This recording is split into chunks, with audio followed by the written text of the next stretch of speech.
तो जिसमें महिलाओं को 2 लाख की बचत पर 7.5% का ब्याज मिलेगा।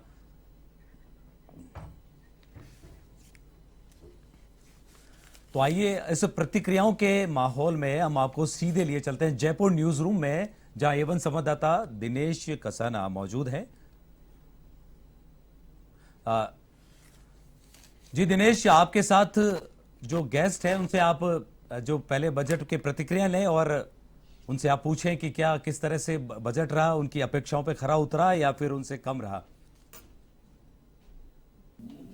देखिए, जैसा निर्मला सीतारमण ने कहा कि अमृतकाल का बजट है और इस बजट से बहुत सारी उम्मीदें पूरे देश भर की जनता को थी, लेकिन पॉलिटिकल जो पार्टियों के नेता हैं वो हमारे साथ हैं। कांग्रेस से नितिन जी हैं, वो हमारे साथ हैं।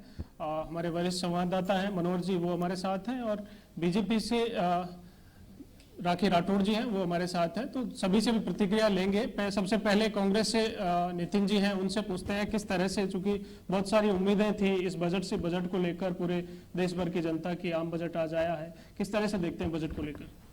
देखिए, जो आम बजट जैसे आपने कहा, तो आम बजट आम लोगों के लिए होना चाहिए। जो सबसे इम्पोर्टेंट बात है कि ये जनता को कितना राहत देने वाला है, उसी पैमाने पे, उसी कसौटी पे बजट को कसा जाएगा। जैसा कि हमें उम्मीद थी कि 9 साल तक ये बोलते रहे भाजपा वाले कि ये कड़वा घूंट पी रहे हैं, कड़वा घूंट पी रहे हैं, तो इस बार हर तरफ से यही उम्मीद थी कि इस बार जनता को राहत मिलेगी। लेकिन इस बजट से कहीं भी आम जनता को जो राहत है वो हर जगह से नदारत है। मैंने आपको कहा कि जिस तरीके से महंगाई मार रही है, आप चाहे आटे पे जीएसटी ले लो, पेट्रोल पे जिस तरीके से इन्होंने महंगा जिस तरीके से कर दिया है, या अन्य रसोई गैस के दाम जो बढ़े हुए हैं, सीएनजी की कीमतें जिस तरीके से बढ़ी हुई है, कहीं भी आम आदमी को राहत पहुंचाने वाली कोई भी ऐसी खबर नहीं है जिससे कि आम आदमी की जिंदगी आसान बने। वो वही की वही है, बस आंकड़ों का खेल करके, नए जादूगरी आंकड़ों की जादूगरी करके कि इधर से उधर नई स्कीमों को पेश करके बस वही बजट हमेशा की तरह खत्म हो गया।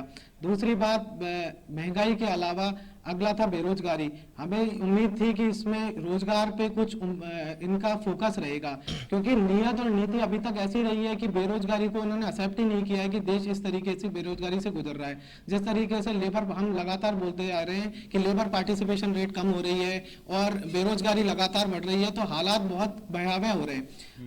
रोजगार के लिए सबसे इम्पोर्टेंट था कि जो हमारे एमएसएमई इंडस्ट्री थी, जो 97% जो एमएसएमई इंडस्ट्री में जो स्मॉल माइक्रो इंडस्ट्री है, जो 97% हिस्सा है, हमें लगा था कि उन्हें कोई डायरेक्ट बेनिफिट दिया जाएगा, कोई ऐसी राहत दी जाएगी ताकि उन उद्योगों को, जो बहुत ही बुरी हालत से हमारा उद्योग गुजर रहा है और वही रोजगार जनरेट करने वाला है, उसको कोई राहत मिलेगी। तो उस तरफ से भी कोई ऐसा नई न्यूज आई नहीं है, कोई ऐसा राहत डायरेक्ट देखने को मिली नहीं है। अगला किसान के एमएसएमई की आपने जिक्र किया, एमएसएमई को लेकर स्पेशल पैकेज का ऐलान किया है।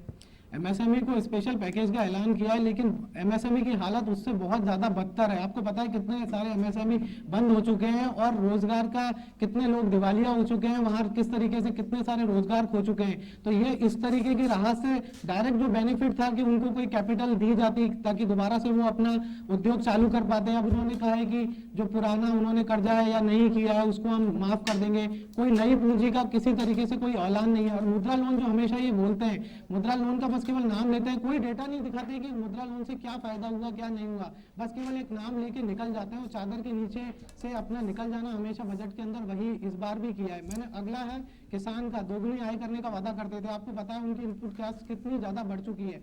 इस बजट में कहीं भी किसान को कोई राहत देने वाली उम्मीद नहीं दिखी, नहीं कहीं किरण। इन्होंने पीएम किसान सम्मान निधि पहले ही वो इतनी कम है कि 6000, उसमें भी इन्फ्लेशन इतना हो चुका है कि जब से वो घोषणा की है 30% इन्फ्लेशन उसको मार चुका है। 30% कम माने, उसमें बढ़ोतरी की उम्मीद थी, कोई उसमें बढ़ोतरी जी ये पूरा जो बजट है वो आंकड़ों का जाल है। हमारे वरिष्ठ सहयोगी मनोहर जी हमारे साथ हैं। मनोहर जी, किस तरह से देखते हैं आप बजट को लेकर? एमएसएमई के लिए स्पेशल पैकेज का ऐलान किया गया है, रेलवे के निजीकरण पर जोर देने की बात कही गई है, आयकर स्लैब थे 6 से 5 किए गए हैं।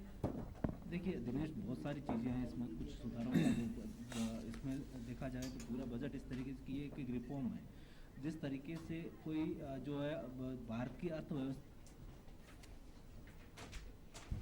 उस गति से बढ़ती रहे और उस बल्कि और ज़्यादा बढ़े। जिस तरीके से जो बजट पेश किया है उसमें किसी तरीके से कोई लोक लुभावना ज़्यादातर नहीं दिखाई देता।